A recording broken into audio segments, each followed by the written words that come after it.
Hi everyone, a quick video about canning hamburger.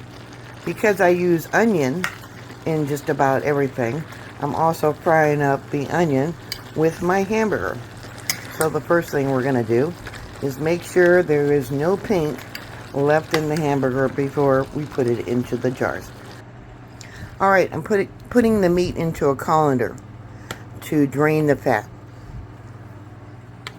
It will keep, after I pressure can the hamburger, anywhere from 2 to 5 years.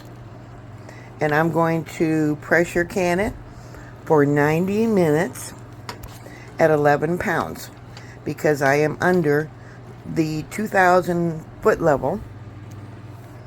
If you're above 2,000 feet, you need to check your manual to see how much the pressure should be for pressure canning. Alright, I have my funnel to put my hamburger in.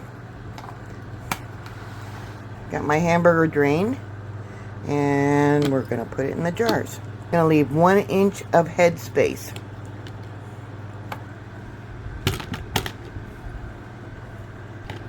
Which is right there, but I'm going to be a little bit below it.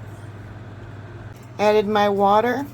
Now I'm going to debubble, making sure there is no air pockets.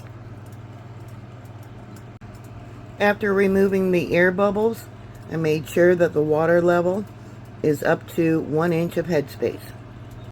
Alright, I got 4 quarts that I'm going to do. The water, the beef bouillon that I put in with the hamburger, was hot. The water in my canning jar is hot. Pressure lock is up.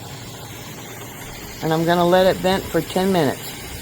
After 10 minutes of venting, I put the weight on, let the pressure come up to 11 pounds, and now I'm going to let it process for 90 minutes.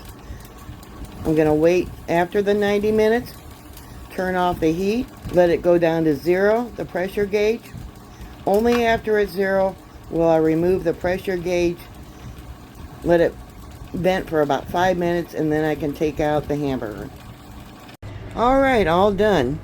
Now we're going to let it sit until tomorrow, and then we'll wash the jars and take off the rings, and this will keep for 2 to 5 years.